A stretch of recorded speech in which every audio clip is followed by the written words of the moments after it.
Mate pessoas em vida e você vai continuar vivo. Viva vários lutos de pessoas vivas e você continuará vivo. A neurociência aborda isso para nós. Que coisa mais chocante! Por que eu vou precisar matar pessoas vivas? O que elas me fizeram? Não é o que elas me fizeram, é o que eu fiz para elas. Esse é o ponto. Seja bem-vindo ao meu canal. Se desejar, dê um like. Mas eu vou te pedir um favor. Se inscreva no meu canal para uma jornada de autoconhecimento. Aqui o nosso foco não é melhorar o outro. É melhorar a si mesmo. É se conhecer. Porque só quando a gente se conhece e se aceita é que a gente muda.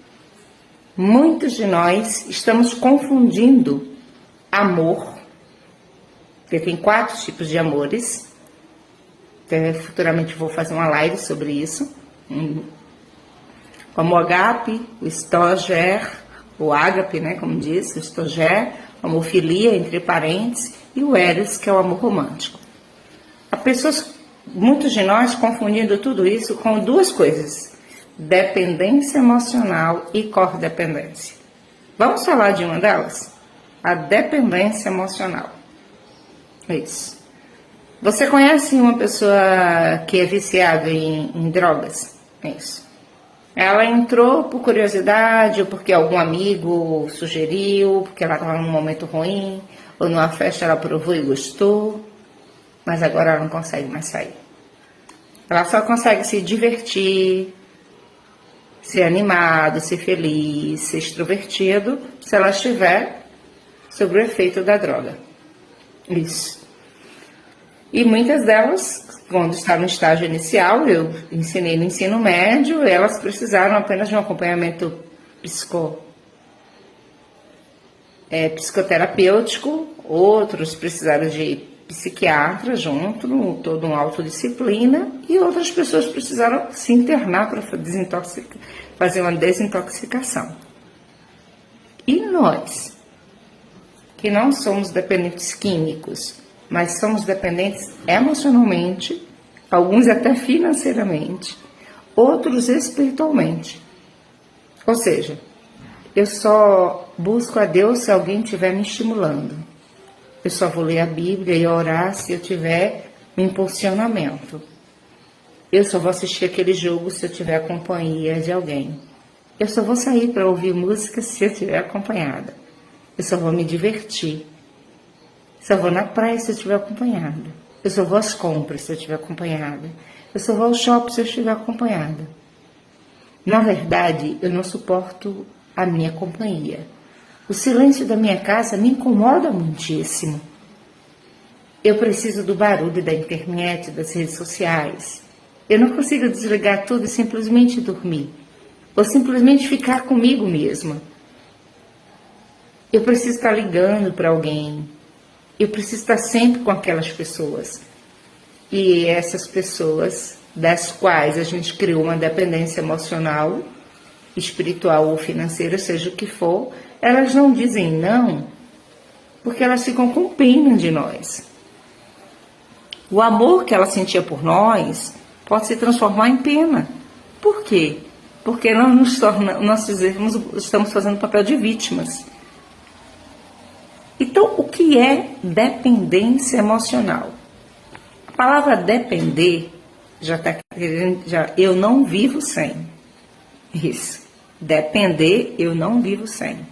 Emocional, ou seja, o meu lado emocional, eu só consigo social sobreviver se eu tiver companhia. Por exemplo, eu preciso da ligação, da mensagem, da migalha de figurinhas, do boa noite, do bom dia, do boa tarde, daquela amiga, daquele amigo, daquele parente. E isso é dependência. No dia que você não precisar mais do bom dia, do boa tarde, do boa noite, nem da companhia de ninguém para fazer nada, Isso significa desapego.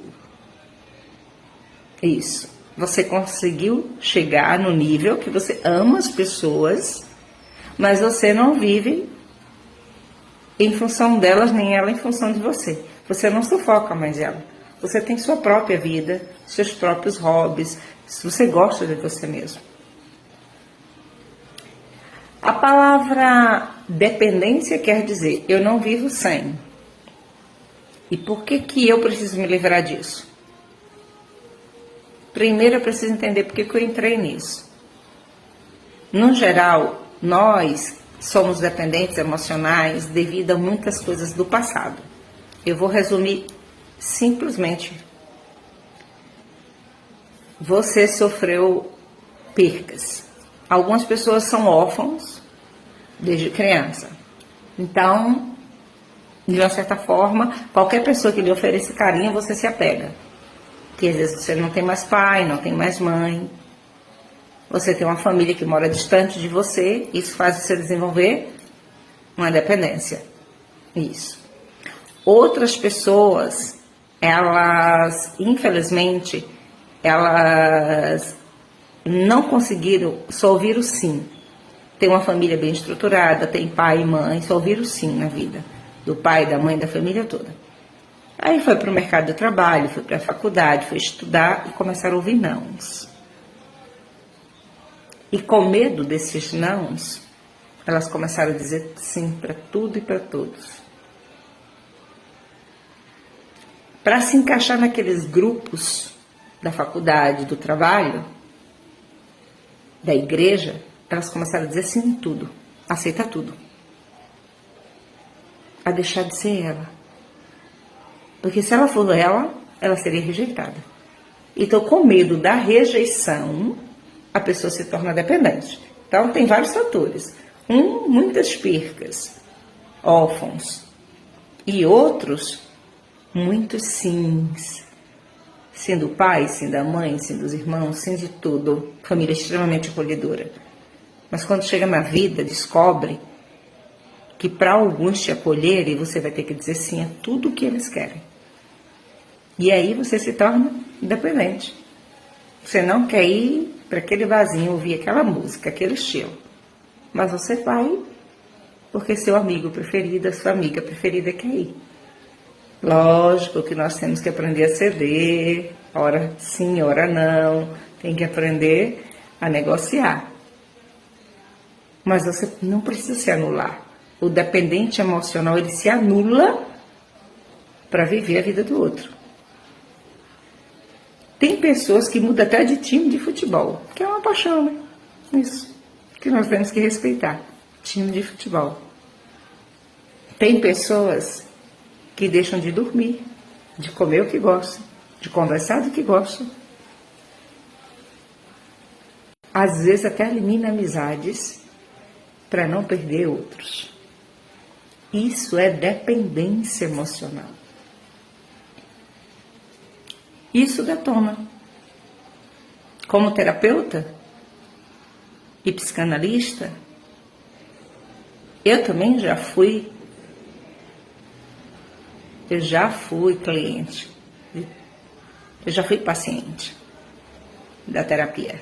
E eu acredito que nós nunca deveríamos tirar alta de terapia, nem do psicanalista, nem do psicólogo, porque nós estamos vivendo numa era que a gente precisa se conhecer, precisa se aceitar e precisa aceitar os outros, o espaço do outro. Então vamos voltar agora no início?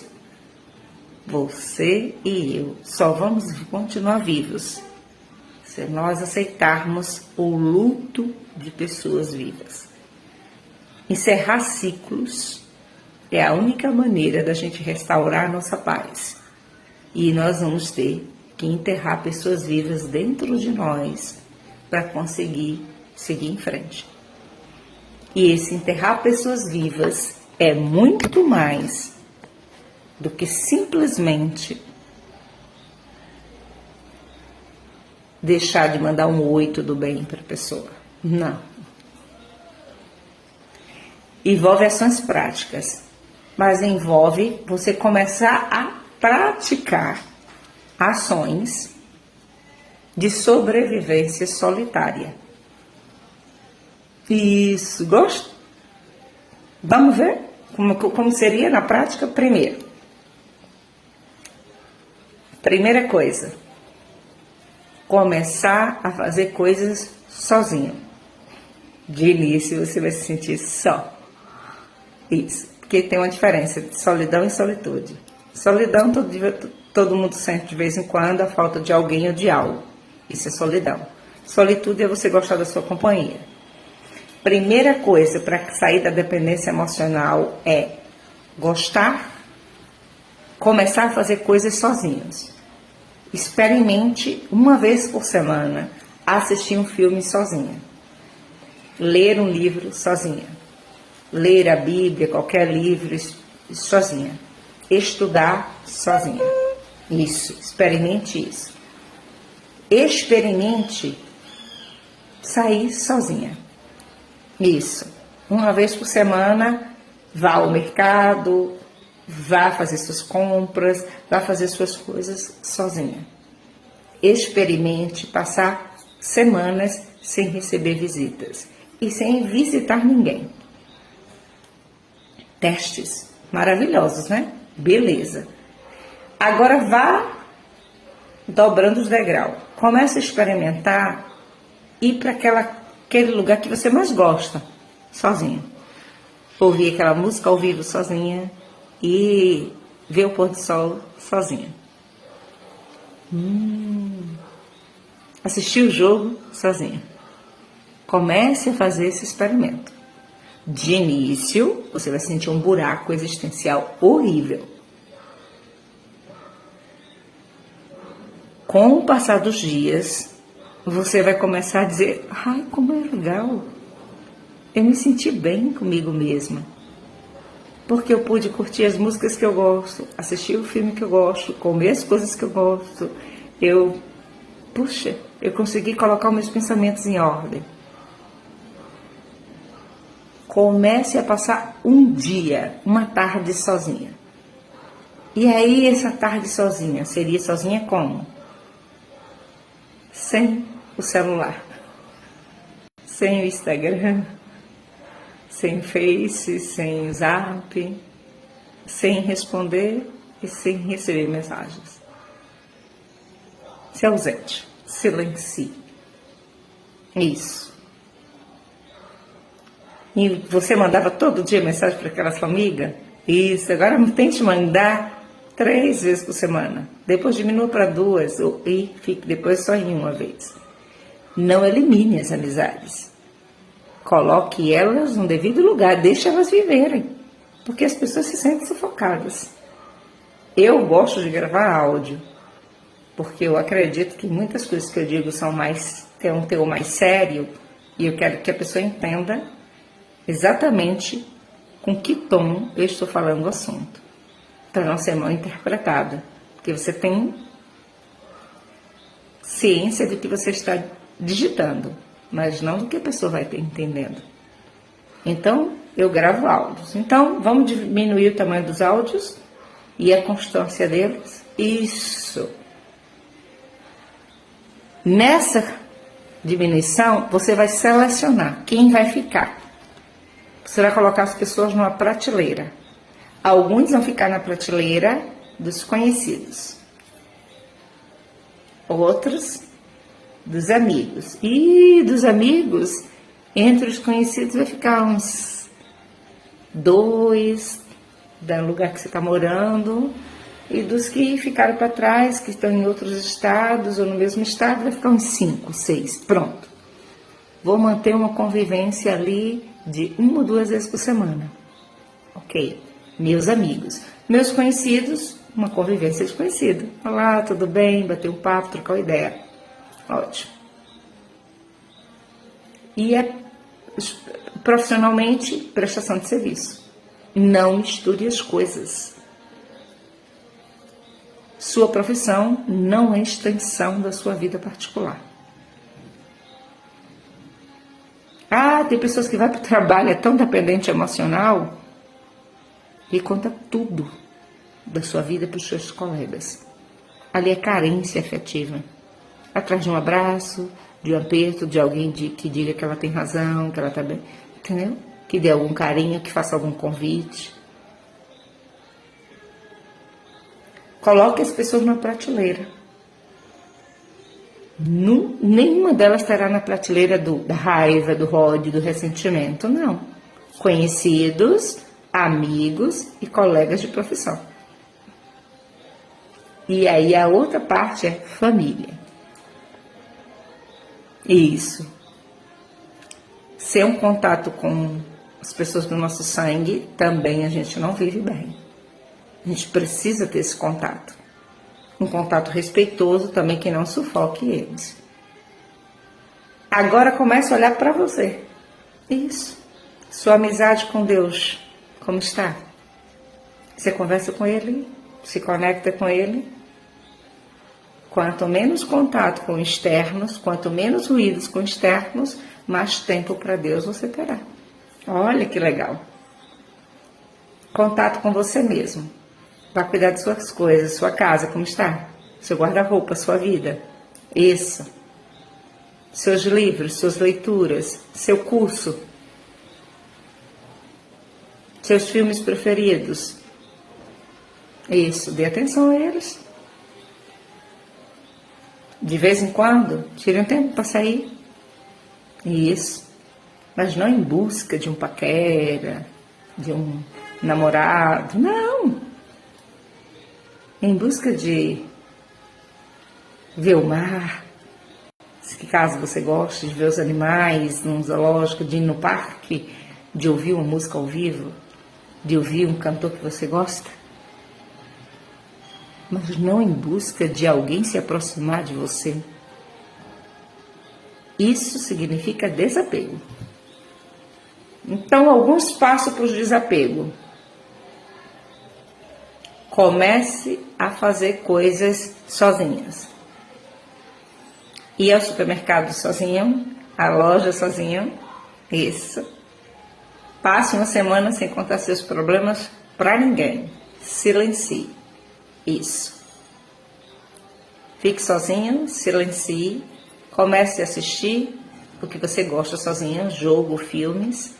Leitura sozinho. E a primeira coisa, use a solidão para se conectar melhor com o seu melhor amigo, que é o Criador.